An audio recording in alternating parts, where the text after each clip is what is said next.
अलैक्म बच्चों, मेरे सब बच्चे बखरीद होंगे। बेटा प्रोफेसर जाहिद चीमा आपसे मुखातब हूँ, केमिस्ट्री प्रोफेसर।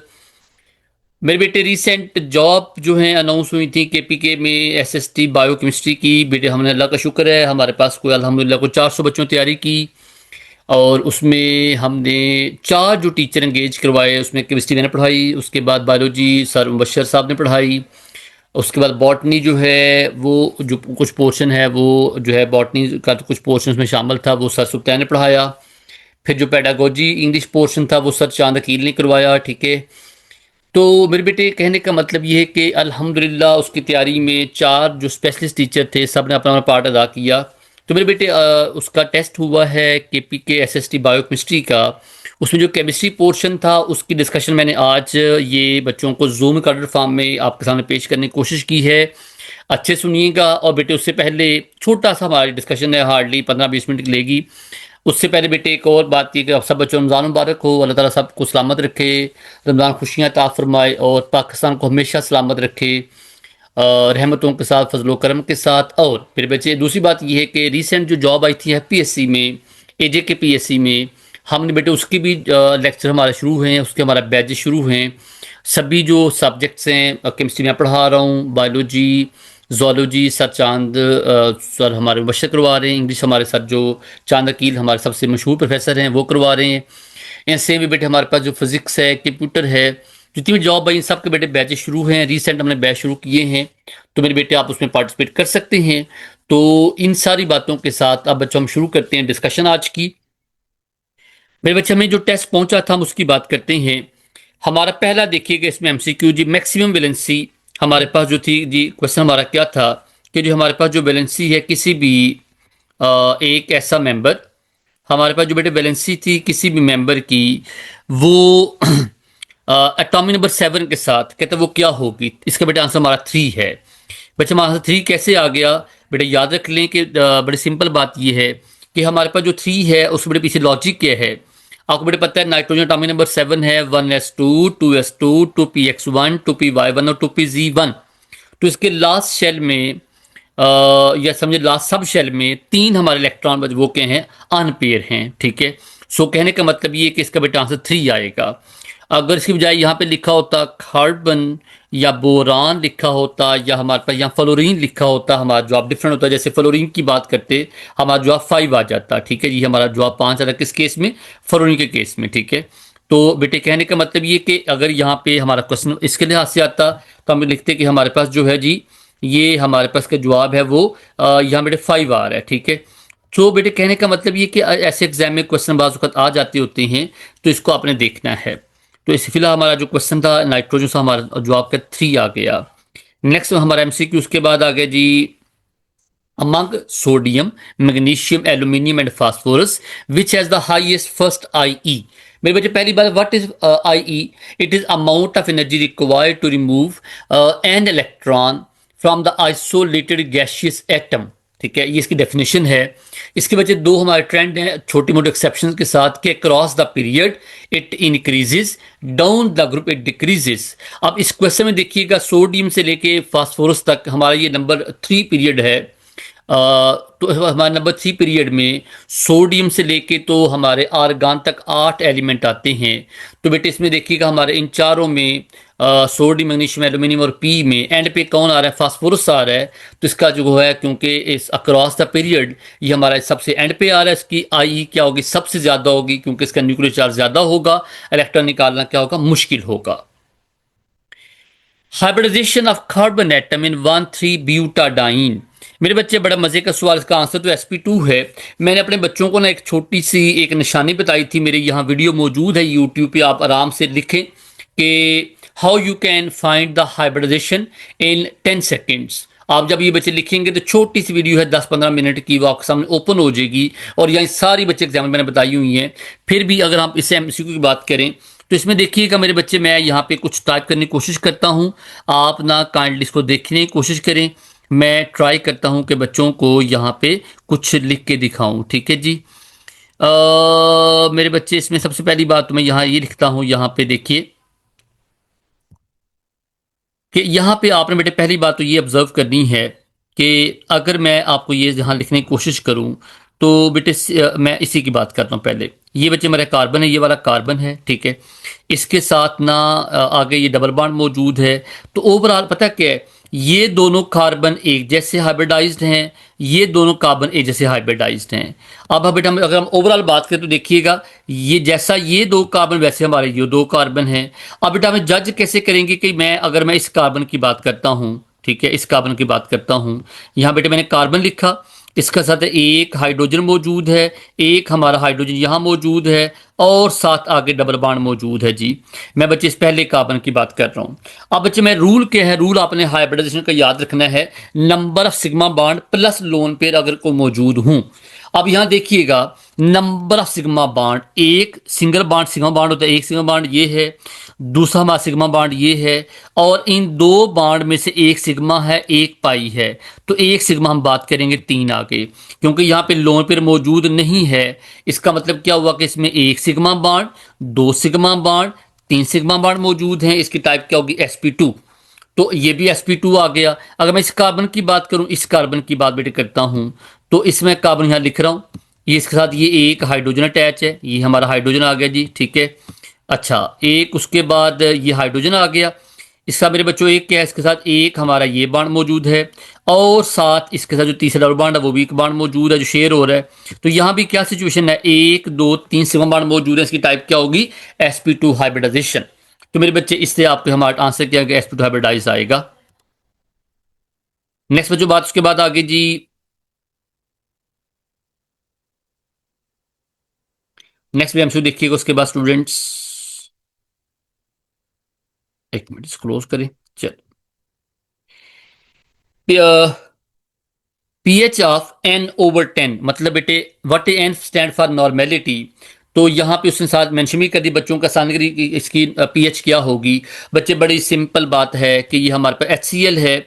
मैं बेटे अगर HCl की बात करूं तो मैं कहता हूँ जी मेरे पास फार्मूला के पीएच का पीएच इज इक्वल टू, बच्चों पीएच इज इक्वल टू हमारा फार्मूला है नेगेटिव लॉग ऑफ, ठीक है, नेगेटिव लॉग ऑफ, ये बच्चों यहां नेगेटिव लॉग लिखेंगे, और उसके बाद बच्चों आगे क्या आएगा, हाइड्रोजन आयन कंसंट्रेशन, ठीक है। आगे साथ बेटे क्या आएगा, साथ आगे यहाँ पे क्या आएगा, हाइड्रोजन आयन कंसंट्रेशन यहाँ पे आएगा। बेटे कहने का मतलब ये कि मैं यहाँ लिखूंगा एच पॉजिटिव लिखूंगा, सही हो गया। सो ये बेटा एच पॉजिटिव आ गया, और साथ इसको मैं ब्रैकेट क्लोज कर देता हूँ यहाँ पे, ये इस तरह जी मेरे पास ब्रैकेट क्लोज हो गई। चलिए अब बच्चे में हमारे पास क्या है, 0.1 मोल HCl है। बेटे 0.1 का मतलब क्या हो गया है, 10 की पावर -1। जब बच्चों में 0.1 जो है या 10 की पावर -1 को यहाँ पुट करूंगा, यहाँ पे नेगेटिव लॉग की जगह पे, सो आप इसको ये समझ लें कि मैं अगर इसको यहाँ पे इस तरह पुट करता हूँ, यहाँ देखिएगा जी, यहाँ बच्चा दोबारा हमने वही लिखा, इक्वल लिखा, माइनस, यहाँ बच्चे लॉग लिखा, और 10 की पावर आगे आपने क्या लिखना है, -1 लिखना है। जब इसका नेगेटिव लॉग लेंगे 10 की पावर -1 का, तो बेटे आपने क्या याद रखना है, 10 की पावर बेटे -1 का लॉग माइनस लॉग क्या आता है, हमेशा 1 आता है। तो हमारे बेटे पीएच क्या होगी, 1 होगी। और यहाँ ये भी याद रख लें, हमारे पास बेटे 1 पीएच का मतलब क्या होगा, हमारा एसिड बहुत स्ट्रांग होगा। जितनी बेटे पीएच कम हो या 0 हो या टूवर्ड माइनस जाए, उतना हमारा एसिड स्ट्रांग होता है। जितनी हमारे पीएच अबव 7 जाए, 8 9 10 11 12 13 14, उतना हमारा बेस स्ट्रांग होता जाता है। नेक्स्ट हमारा एमसीक्यू आ गया स्टूडेंट्स, ये नंबर 4 एमसीक्यू था। अगली एमसीक्यू की बात करते हैं। नेक्स्ट में हमारा एमसीक्यू देखिएगा, उसमें जी हमारे अगले एमसीक्यू में the set of quantum number, ये जो है कहते हैं पॉसिबल है कि नहीं। मेरे बच्चे पॉसिबल है, क्यों, याद रखिएगा हमारा एन क्या है, वो है प्रिंसिपल क्वांटम नंबर। हमारा जो एल है वो क्या है, वो है हमारे पास एजीमुथल क्वांटम नंबर, और एम हमारा क्या है, मैग्नेटिक क्वांटम नंबर। बेटे फार्मूला हमारा याद रखिएगा, फार्मूला बड़ा सिंपल सा हमारा फार्मूला है कि जो एल की वैल्यू है ना, L is equal to always n-1, ठीक है बच्चे। हमारे पास क्या होगा, जो अगर n 3 है तो हमारा l क्या वो उससे एक कम होगा। अब देखिए n हमारे पास क्या यहाँ पे 3 है, अगर यहाँ 3 पुट करेंगे, अगर आप 3 पुट करेंगे उसमें एक निकालेंगे, हमारा जवाब क्या आ जाएगा, 2 जवाब हमारा आ जाएगा, ठीक है जी। इसका मतलब ये ओके है। एक बात तो ये आगे कि हमारा ये आधा जो इतना आंसर हो, ये ठीक है जी, ये पॉसिबल है। अब एम की बात कर लें मेरे बच्चे, हम कहते हैं जी एम किसके बराबर होता है, मैग्नेटिक क्वांटम नंबर जो हमें क्या बताता है, ओरिएंटेशन बताता है, नंबर ऑफ ओरिएंटेशन, ये बराबर किसके होता है, it is equal two plus minus L value, ठीक है। यहाँ पे एल लिख के और साथ यहाँ बेटे क्या लिखते हैं, अब यहाँ प्लस माइनस लिखते हैं, पहले प्लस और साथ माइनस। इसका मतलब ये कि अगर हमारे पास एल 2 है तो 2 का बेटे मतलब क्या है, दो, ये जो हमारा ये 2 निकाला है, तो 2 का बेटे मतलब क्या कि यहाँ +2 भी आएगा, साथ -2 भी आएगा। ये असल में किसकी बात हो रही है, ये असल में डी सबशेल की बात हो, जिसके 5 ऑर्बिटल्स आते हैं, 5 ओरिएंटेशंस आती हैं, -2 -1 0 +1 +2। तो ये बच्चे असल में उसका एमसीक्यू है, ये हमारा पॉसिबल है। हमारा जवाब बेटे क्या है, इट इज पॉसिबल, ये हमारे बी इसका आंसर आएगा जी। नेक्स्ट बच्चे हमारे एमसीक्यू आ गए जी अगला, उसमें देखिएगा हमारे अगले एमसीक्यू में हम कहते हैं जी, नेक्स्ट एमसीक्यू हमारा है किसके मुतालिक, the main type of chemical compound, कहते हैं जी वो कौन से हैं बेटे जी, सिंपल सा क्वेश्चन है, वो आयोनिक और जो है कोवलेंट हैं, क्योंकि मेटेलिक बहुत थोड़े बेटे, मेटेलिक हमारा आपको पता है कंपाउंड बनाते बहुत थोड़े हैं। उसके बाद जो लिखा है जी, अगर हम बात करते हैं इसकी पोलर नॉन पोलर, तो बेटे polar non polar belongs to covalent compounds, ठीक है। तो ओवरऑल हमारा सबसे ज्यादा किसके तहत होगी, वो होगी आयोनिक और कोवलेंट की होगी। For an exothermic reaction enthalpy change, बेटे हमारे पास दो तरह की बातें होती हैं, थॉर्पी से नेगेटिव होगी या क्या होती है, पॉजिटिव होती है। तो नेगेटिव होगी तो क्या होगा, एक्सोथर्मिक होगा, और अगर बेटे पॉजिटिव क्या होगी, एंडोथर्मिक होगा। तो हमारा जवाब क्या आएगा, नेगेटिव आएगा। ये बेटे हमारा क्राइटेरिया है for judgement of whether reaction हमारे पास एक्सो है या एंडो है। अब real gas behave most ideally, मेरे बच्चे रियल गैस कौन सी होती है, जो हमारे पास आम जो गैस है, नाइट्रोजन, ऑक्सीजन, हाइड्रोजन, HCl वगैरह सारी हमारी रियल गैसेज हैं, जो कि असल में आइडियल गैस इक्वेशन को फॉलो नहीं करती, जो हमारे पास काइनेटिक मॉलिक्यूलर थ्योरी को फॉलो नहीं करती। अब बेटे फॉलो क्यों नहीं करती, क्योंकि कोई भी गैस हो उसमें कोई ना कोई इंटरमॉलिक्यूलर फोर्स मौजूद होती है, और जहां इंटरमॉलिक्यूलर फोर्स मौजूद होगी वो हमारे पास जो है ना, वो आइडियल गैस कभी नहीं बनती, क्योंकि आइडियल गैस किसे कहते हैं, विच बेस ऑल गैस लॉज। और ऑल गैस अब लॉ के लिए हमें क्या चाहिए कि उसके अंदर इंटरमॉलिक्यूलर फोर्स से मौजूद ना हो। अब अगर बेटे हमने किसी रियल गैस को ऐसी गैस बनाना है कि जो आइडियल बन जाए, जिसमें इंटरमॉलिक्यूलर फोर्स से मौजूद ना हो, तो हमें क्या करना पड़ेगा, मॉलिक्यूल को दूर दूर करना पड़ेगा। और बेटे मॉलिक्यूल दूर कैसे होंगे, जब आप उसको टेम्परेचर बढ़ाएंगे ताकि काइनेटिक एनर्जी बढ़े, मालिक्यूल दूर चले जाएं, इंटरमॉलिक्यूलर फोर्सेस कम हो जाएं, या प्रेशर कम कर दें, जिससे हमारे मालिक्यूल को सुख सांस आएगा और वो मालिक्यूल हमारे दूर दूर हो जाएंगे। हमारा जवाब क्या है, लो प्रेशर हाई टेम्परेचर। और यहां पे क्वेश्चन लिखा होता real gas can be liquefied easily, तो हमारा जवाब बेटे क्या आता, हाई प्रेशर लो टेम्परेचर। अगर आपने गैस को लिक्विड में कन्वर्ट करना है तो इसके बिल्कुल अपोजिट आएगा, क्या भला, इसमें लिखा है लो प्रेशर हाई टेम्परेचर, वहां क्या होगा, high pressure low temperature for the gas conversion to liquid. Next बेटे बात हमारी आगे जी, average oxidation state in carbon in 1,3 butadiene. मेरे बेटे सिंपल सी बात है, अगर आप इसके जब लिखेंगे ना, जब आप कार्बन के अराउंड जो है हाइड्रोजन और सारा को जो लिखेंगे, तो बच्चे हमारा जवाब 1.5 आएगा, -1.5। बच्चे वाई -1.5 बिकॉज साथ हाइड्रोजन मौजूद है, और बच्चे हाइड्रोजन क्योंकि इलेक्ट्रोनेगेटिविटी कम होती है, कार्बन की ज्यादा होती है, so carbon carries negative charge. तो ये बेटे इसके पीछे ये लॉजिक है। Volume of 9 gram nitrogen eight 300 kelvin and 750 milligram is approximately. मेरे बच्चे पहली बात तो ये है कि इसमें आप ना दो तरीके से इस क्वेश्चन को जो है वो देख सकते हैं। अगर मैं शॉर्टकट बताने की कोशिश करूँ तो देखिए ज़रा मेरे बच्चे, शॉर्टकट ज़रा देखें, मैं आपको बताता हूँ अच्छे बच्चों को। ये देखिए ज़रा मेरे बच्चे, ये लिखा है जी नाइट्रोजन। बच्चे what is the molar mass of nitrogen, वो था 28। ठीक है, एक बात तो ये आप लिख लें कि इसके बच्चे मैथ्स का 28 है, ठीक है। मोलर मास नाइट्रोजन 28 है, और 20 बेटे एज जो है ये हमारे पास, इसका मतलब ये 28 ग्राम अगर नाइट्रोजन होता तो हमारे पास क्या आता, ये कितना वॉल्यूम ऑक्यूपाई करता, 22.414। वो कैसे, क्योंकि 1 mole of any gas at STP occupy molar volume.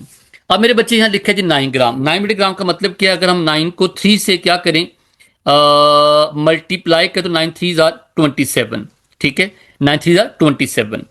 इसका बेटे मतलब ये हुआ कि अब हमारा जो जवाब है असल में जो 9 ग्राम है, ये असल में 28 का 1/3 है। अब बेटे 1/3 का मतलब ये भी है कि साथ हमें यहाँ पे एक और बात जो देखने मिल रही है, वो क्या है कि ये एसटीपी पे नहीं बल्कि 300 केल्विन की बात कर रहा है।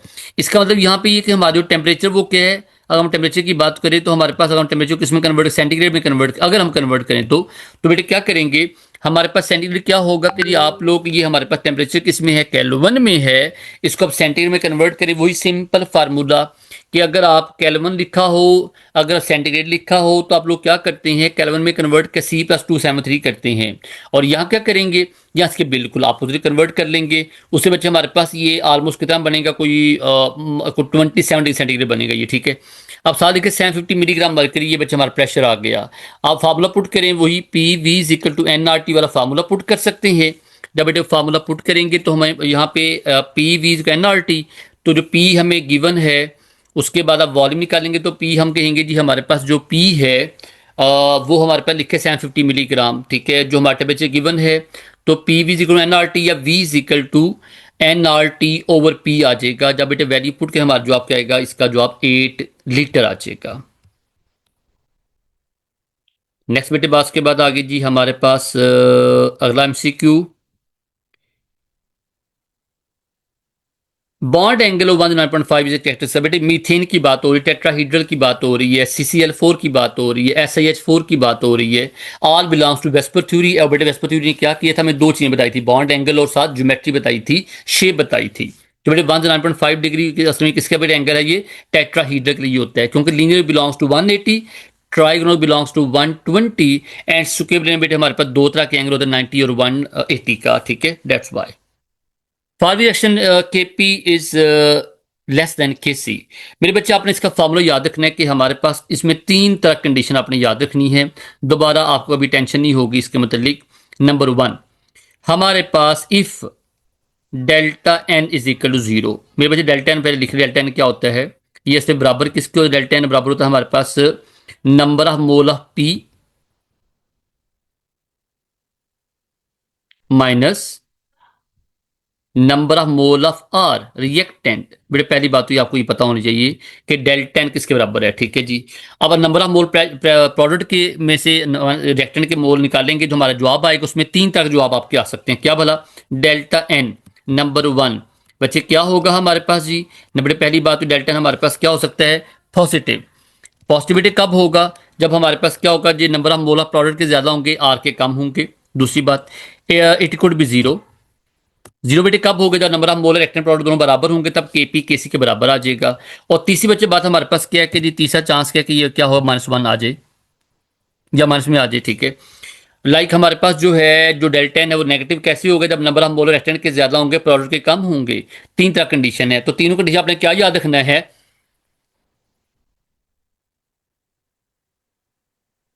हमारा बेटे फार्मूला क्या है, Kp = Kc।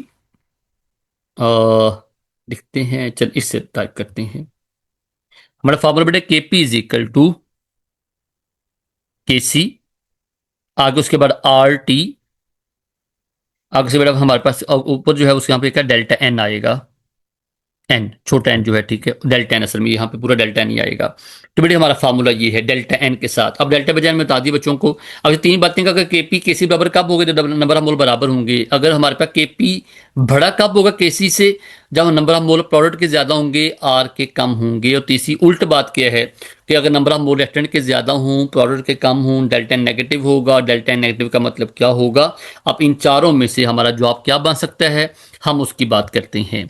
ओके, यहां बच्चों हमारा जवाब क्या देखेगा, यहां पे देखें नंबर ऑफ मोल यहां पे 2 है, यहां नंबर ऑफ मोल 2 है, यहां नंबर ऑफ मोल क्या है, 1 है। मैं दोबारा लिख देता हूं बेटे, यहां पे देखें जरा, हमारे पास ये नंबर ऑफ मोल 2, ये नंबर ऑफ मोल 1, तो किसी नंबर ऑफ मोल ज्यादा प्रोडक्ट के, तो ये हमारा Kp क्या होगा, Kc से बड़ा होगा। बी देखें जरा, यहाँ पे नंबर ऑफ मोल प्रोडक्ट के 2 हैं, इसका 1 है, बात फिर वही है। इधर आज नंबर ऑफ मोल हमारा बराबर है, डेल्टा एन यहाँ पे 0 होगा, यहाँ नो इफेक्ट होगा। यहाँ देखें कि यहाँ नंबर ऑफ मोल रेक्टेंट के कितने हैं, प्रोडक्ट के 4 हैं, और रेक्टेंट के हमारे पास जो है वो रेक्टेंट के नंबर ऑफ मोल 4 हैं, और प्रोडक्ट के हमारे नंबर ऑफ मोल 2 हैं। हमारे पास फार्मूला क्या जी, फार्मूला हमारे पास number of mole of product minus number of mole of reactant. हमारा जवाब बेटे क्या आएगा, जवाब हमारा आएगा -2। तो बेटे बड़े -2 बड़े मतलब क्या, हमारे पास ये कौन सी वैल्यू, नेगेटिव है पॉजिटिव है, नेगेटिव है। तो नेगेटिव हमारे जब अगर वैल्यू आ जाए तो हमेशा क्या होता है बेटे, Kc is always more than Kp। अगली बात आ गई जी हमारे पास, नेक्स्ट अगला MCQ आ गया। नेक्स्ट में हमारा MCQ देखिए, जिसमें जो है वो क्या कहता है अगले MCQ में, moles of KCR present in 100,000 ml of 0.3 molar solution. मेरे बच्चे 0.3 का मतलब भी क्या है कि इसमें अमाउंट गिवन है वो 0.3 ही है, बिकॉज 1000 ml का मतलब क्या है। यहाँ बेटे मोलैरिटी की बात होगी। मोलैरिटी का मतलब क्या, number of molar solute dissolve पर 1000 ml ऑफ सोल्यूशन, तो हमारा जवाब 0.3 आ जाएगा।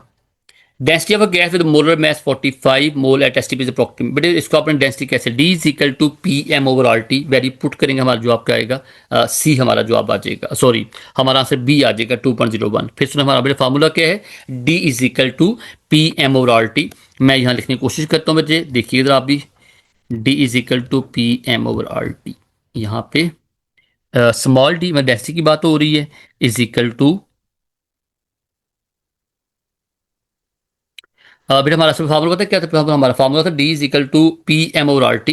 तो ऊपर आप पी एम लिखेंगे डिवाइडेड बाय आर टी। ये बेटा हमारा फार्मूला पुट करें, हमारा जवाब क्या आएगा, बी टेस्ट का जवाब आ जाएगा। नेक्स्ट बात आगे जी, हमारे पास ये डेंसिटी का हमारा क्वेश्चन, इसका आंसर हमारे पास क्या बना जी, 2.01 बना। और हमारा बेटा फार्मूला ये जो है असल में कौन सा formula, D P M over R T का फार्मूला था। ये बच्चे हमारा आज का डिस्कशन खत्म हुई, उम्मीद है सब बच्चों को समझ भी आएगी। कोई क्वेश्चन हो काइंडली पूछ लीजिएगा। Thank you so much. और बेटा हमारे बुक्स जो हर सब्जेक्ट की हैं वो लेना ना भूलें, और हमारे जो नए बैच हैं वो लेना ना भूलें। अल्लाह को कामयाब करेगा इंशाल्लाह। अल्लाह हाफिज़।